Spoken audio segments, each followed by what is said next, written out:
একটা যুবক কবরের কিনারায় ঈদের দিন দাঁড়ায় দাঁড়ায় কান্না করে। ও যুবক, তুমি ঈদের দিন আনন্দ করবা কেন, কাঁদো? যুবক বলে, গত ঈদে আমার মার দোয়া নিয়া বাবার নিয়া নামাজ আদায় করেছিলাম। আজকে যখন ঈদের নামাজে রওয়ানা, হঠাৎ দেখি মায়ের বিছানাটা খালি।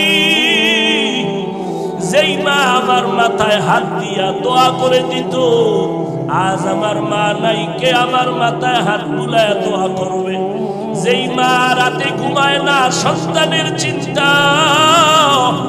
ও সন্তান, ওই মা বাবার কাছে যদি বেঁচে থাকে গিয়া দোয়া নাও। মা বাবার দোয়া ছাড়া আগানোর কোনো পথ নাই। আল্লাহর কাছে তৌফিক চাও, তওবা করো। জীবনে তো গুনাহ কম করি নাই, মনে হয় যেন আমার মতো জাহান্নামী কেউ নাই।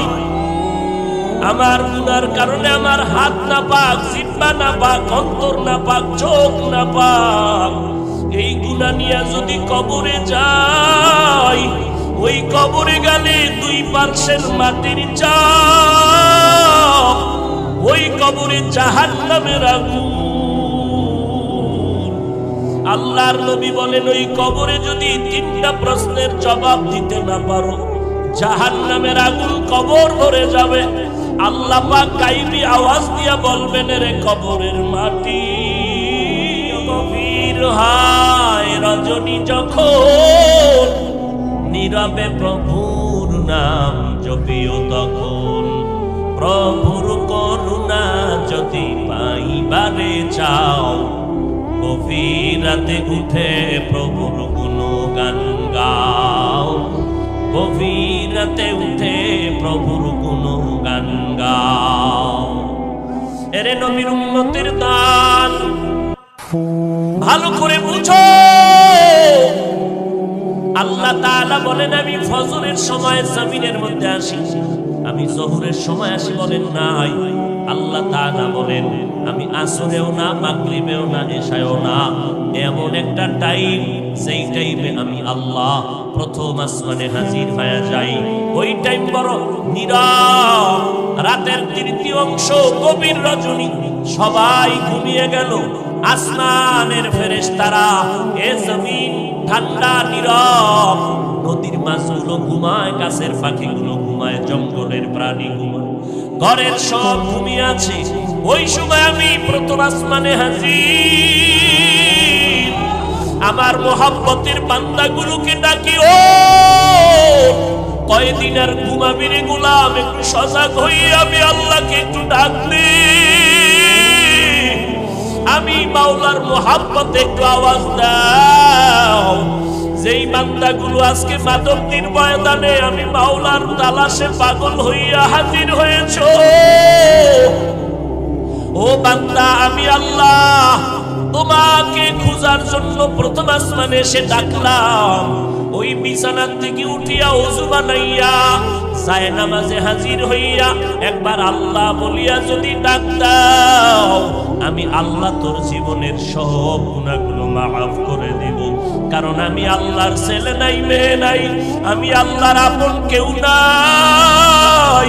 আমি আল্লাহ তোরে বড় আদর করে বানাইছি রে মানুষ, তোদের মতো এত সুন্দর করে আমি কিছুই বানাই নাই। আসমান এত সুন্দর করে বানাই নাই, মানুষ যত সুন্দর, আসমানের সূর্য এত সুন্দর করে বানাই নাই, মানুষ এত সুন্দর করে আমি আল্লাহ বানাইলাম। ওই মানুষের জবানটাকে আমি আল্লাহ মায়ের গর্ভে রক্ত দিয়া নাপাক করি না রে বান্দা। কারণ দুনিয়াতে গিয়া এই জবান দিয়ে তুমি আমি আল্লাহর জিকির করবা, আমি আল্লাহর মুহাব্বতের নাম উচ্চারণ করবা, হাঁটতে চলতে উঠতে বসতে আমার আশিক পাগল যারা জবান দিয়া আমার আল্লাহর মুহাব্বতের ডাক ডাকবে, আমি আল্লাহ এই জন্য জবানটাকে রক্ত দিয়া নাপাক করি নাই।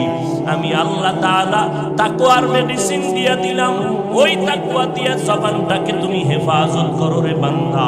আর এই তাকওয়া যদি অর্জন করতে চাও, একমাত্র ঠিকানা হলো আল্লাহওয়ালাদের সোহবত। আল্লাহওয়ালাদের সোহবত ছাড়া তাকওয়া অর্জন করার কোনো পথ। ইয়া আইয়ুহাল্লাযীনা আমানুত্তাকু ইল্লাল্লাহ ওয়া কুনু মা'আস সাদিকিন।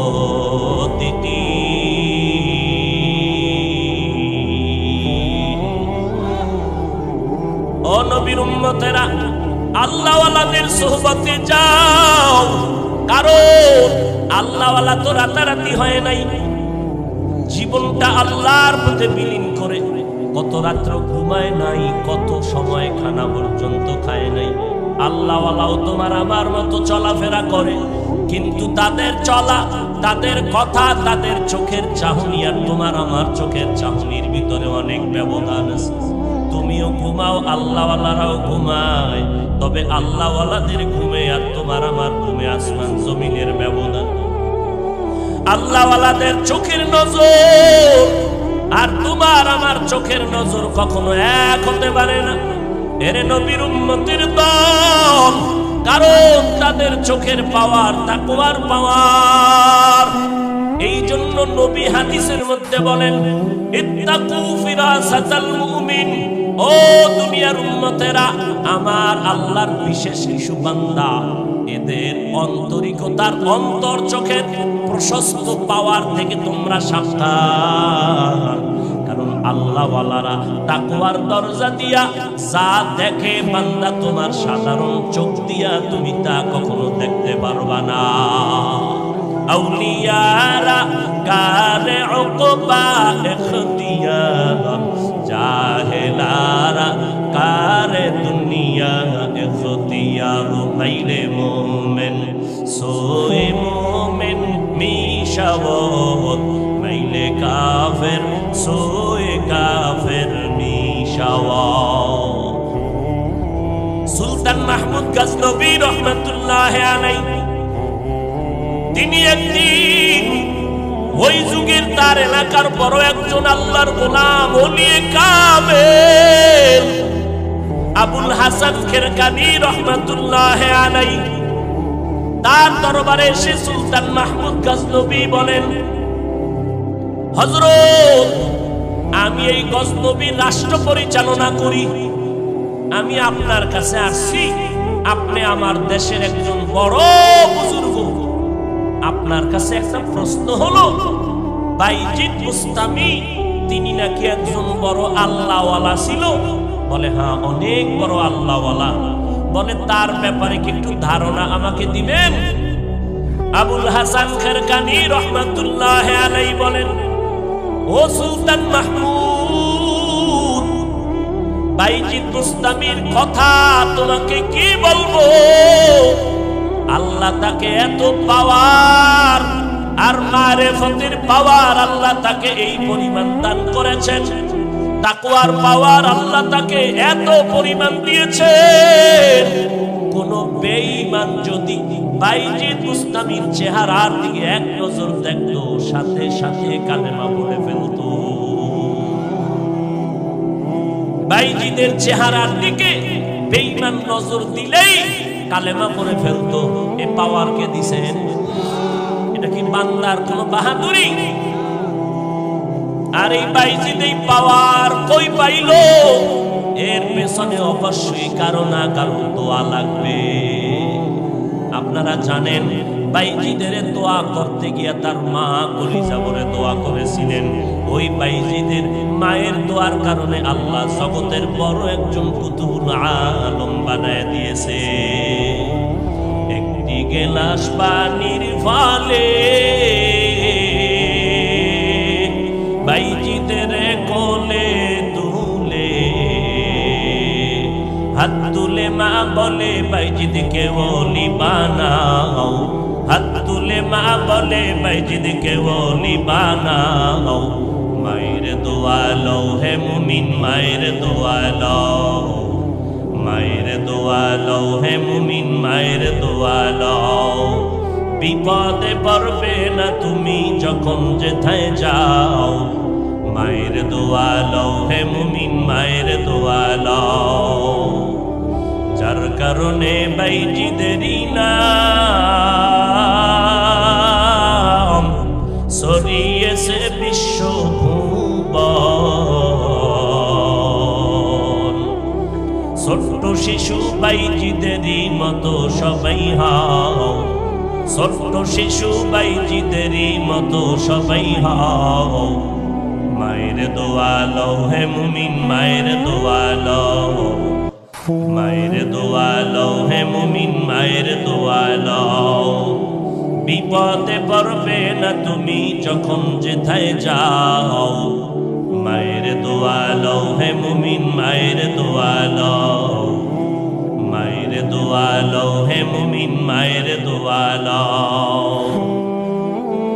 আল্লাহ তাআলা বাইজিদকে মায়ের দোয়ার কারণে এত দামি বানিয়েছেন, চেহারার দিয়ে তাকাইলে হাজারো বেঈমান কালেমা পড়ে ফেলতো।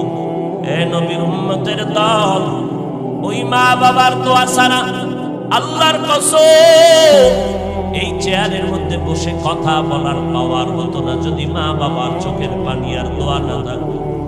ও ভাই, তুমি আজ টাকা বা পয়সা বাড়ি গাড়ির মালিক মনে করেছো তোমার শক্তি, না না, মা বাবার চোখের পানি আর দোয়া। পরীক্ষা, মাকে বললাম মা দোয়া করো, আগামীকাল পরীক্ষা। মা রাতের বেলা ঘুমায় না, নামাজের মুসাল্লায় দাঁড়ায় চোখের পানি ছেড়ে দোয়া করেছে, ও আল্লাহ তুমি আমার সন্তানের কবুল করে নিও, আমার সন্তানটাকে তুমি পরীক্ষায় কামিয়াব করে দাও। এরে নবীর উম্মতের দল, যেই মা তোমাকে আমাকে না খেয়ে কষ্ট করে বড় বানাইয়া আজকে মা বাবার দোয়ার কারণে তুমি আজ আলেম, মাওলানা, মুফতি, চেয়ারম্যান, মেম্বার হয়েছে, টাকা পয়সা গাড়ি বাড়ির মালিক, ওই মা বাবার দোয়া ছাড়া হতে পারো না। রে মুমিন, যেই মা বাবা কত কষ্ট করেছিলেন, মাঝে মাঝে আব্বা জানের মনে চাইতো একটা আঙ্গুর খাবে, বেদানা খাবে, কিন্তু টাকা নাই। আজকে তুমি সন্তান, তোমার ঘরে ফলের অভাব নাই, কিন্তু যেই মা বাবা আশা করেছিল তারা আজ দুনিয়াতে বেঁচে নাই। কে খাবে তোমার ওই ফল? কে খাবে তোমার ফ্রিজের মাছ? ওই মা বাবার দোয়া ছাড়া সামনে আগানোর কোনো পথ নাই। ওরে নবীর উম্মতের দল, আল্লাহ পাক রব্বুল আলামিন বলেন, বান্দা বাহাদুরি করিস না। কয়দিন আর দুনিয়াতে বাহাদুরি করবি? কই যমুনা গ্রুপের মালিক, এত টাকার মালিক আর সব পরে রইল, টাকাওয়ালা নাই। কিসের বাহাদুরি করো?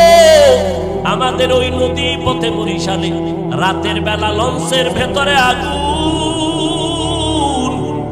কত মা বাচ্চা কোলে নিয়ে কেবিনের মধ্যে ঘুমায়।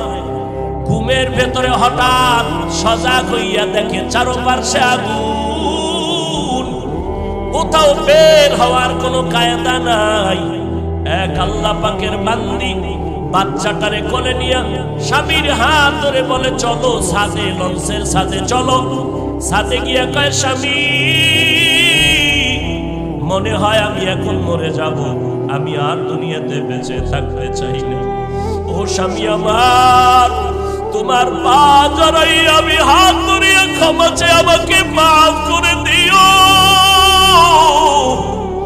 কারণ আমি তোমার ঘরে আসিয়া খেদমত করতে পারি নাই রে স্বামী, আমাকে তুমি মাফ করে দাও। আর আমার মা বাবারে যদি পাও একটু সালাম জানাইও। আমার মা বাবার থেকে বিদায় নিতে পারলাম না, আজ আমি লঞ্চের আগুনে পুড়িয়া মরতে রেডি হয়ে গেলাম। তবে স্বামী, তোমার কাছে আমার একটা আবদার, আমার এই কোলের বাচ্চাটাকে তুমি একটু বাঁচাও। আমি মা মরে যাই, দুঃখ নাই, তবে আমার সন্তানটাকে বাঁচাও। আমার সন্তানের তুমি একটা আদর্শ মানুষ বানাইও।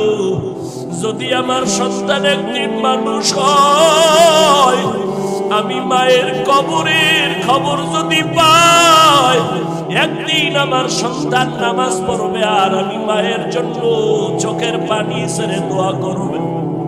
ও স্বামী আমার, আমার সন্তানটাকে বাঁচাও, আমি মরে যাব। কেমনে বাঁচাবো? স্ত্রী বলে, ও স্বামী, বাচ্চাটারে তোমার বুকে ভালো করে বেঁধে দাও, এরপরে তুমি নদীর মধ্যে ঝাঁপ দাও। আল্লাহর বান্দা চোখের পানি ছেড়ে সাংবাদিককে বলে, কথা বলতে পারি না। যখন আমার স্ত্রী হাউমাউ করে কাঁদে, দাঁড়াইতেও পারে না, লঞ্চে আগুনার গরম। আমি আমার স্ত্রীর কথা রক্ষার জন্য বাচ্চাটারে আমি বুকের সাথে বাঁধার পরে, এত ঠান্ডা কুয়াশা, চারদিকে পানি আর পানি, কোনো কিনারাও দেখা যায় না। আল্লাহর উপরে ভরসা করে আমি আমার বাচ্চা নিয়ে নদীর মধ্যে সেই রাতে ঝাঁপ দিলাম। পানির 2-3 ফিট নিচে চলে গেলাম। এরপর উঠি আমি বাচ্চাটারে ধরে সাঁতার কাটলাম। কিছু দূর আগাই আবার অসুস্থ হয়ে যাই, সাঁতার কাটতে পারি না, এতটাই দুর্বল। একবার নিয়ত করলাম, আমার বাচ্চাটাকে আমি ফেলে দেই, আমি আর একা পারি না, করতে কষ্ট হয়। এইভাবে আবার স্ত্রীর কান্নার কথা মনে পড়ে আমার বাচ্চাটারে কোলে জড়ায় নিলাম। এইভাবে করে করে সাঁতার দেই, দুর্বল হয়ে যায়। এভাবে করে করে এমন এক পর্যায়ে গেলাম, মনে হয় যেন আমি বেহুশ। আল্লাহর কুদরত বুঝি না, হঠাৎ তাকায় দেখি কখন আমার বাচ্চাটা আমার থেকে আলাদা হয়ে গেল। আমি খুঁজিয়া দেখি না, আমার বাচ্চাটারে খুঁজে পাই না, কই? আমি একা একা হয়ে গেলাম, আমার বাচ্চা নাই। আমার স্ত্রী যেই বাচ্চার জন্য নিজে মরতে গেল, ওই বাচ্চাটারে বাঁচাতে পারলাম না।